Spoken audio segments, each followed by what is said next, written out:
Hi everyone, we're gonna go over the process of how to milk a goat. This is Evie behind me. She usually jumps on my chair while I'm trying to milk. And this is Mimi up here. The first thing you're gonna need is you're gonna need some sort of way to secure your goat.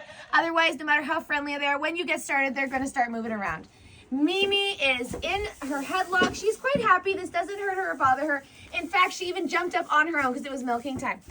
So I'm gonna go through the rest of the steps and you can just follow along. Here I have betadine. This is what I'm going to use to sterilize her udders.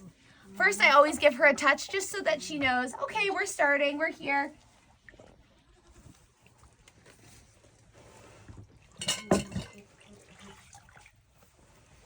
Next, I take some warm water and I give her a massage. This also gets rid of a lot of the excess betadine.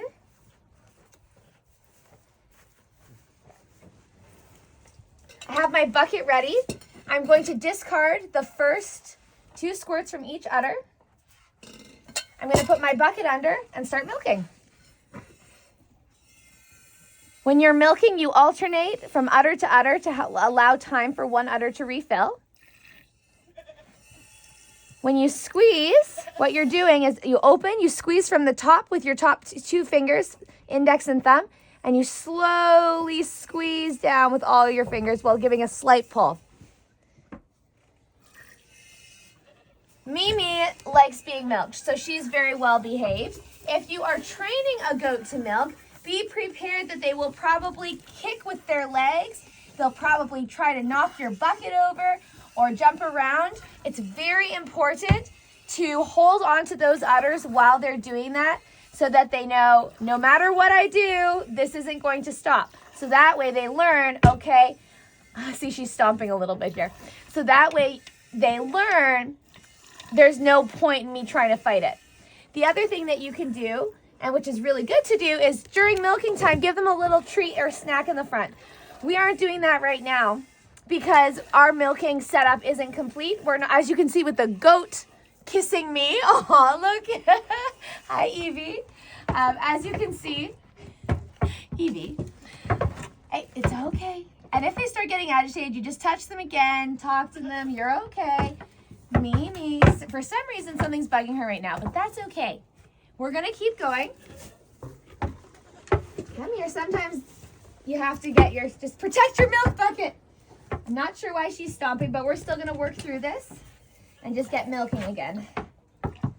There we go. Maybe I was going too slow while I was talking. She wanted to hurry things along.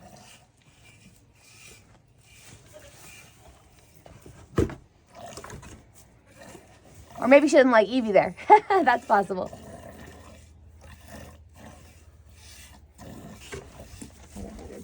So you can see her udders are almost empty. I'm still getting a little bit out, but not very much. I'm really having to work it. So I like to go until I can't get anything at all, just because I want to really keep my milk production up. And she's out. So you guard your bucket. Say, okay, Mimi, we're all done now. Again, watch that bucket because they will jump. They will when they get let out, and you don't want them to accidentally knock over. Okay, Mimi, you can come out.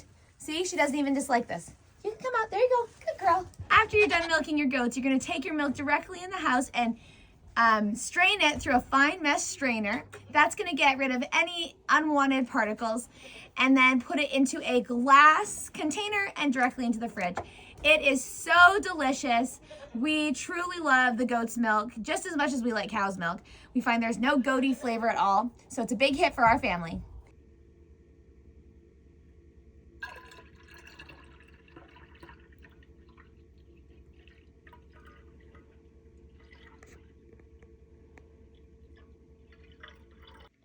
And there is some beautiful goat's milk. We store our goat's milk in glass containers and they go right in the fridge. The colder your fridge, the longer it lasts. It lasts 5 to 7 days in a general fridge temperature. And if it's a colder fridge, then it can last up to 2 weeks. Although I haven't had the opportunity to test the 2-week mark because our goat's milk so far has always been dranken up before that point because we love it so much. You can also make yogurt as well as goat's cheese out of goat milk. A final step that you need to do is wash your bucket out right away so that you don't have any milk residue building up on that. Thanks for watching, and don't forget to like and subscribe.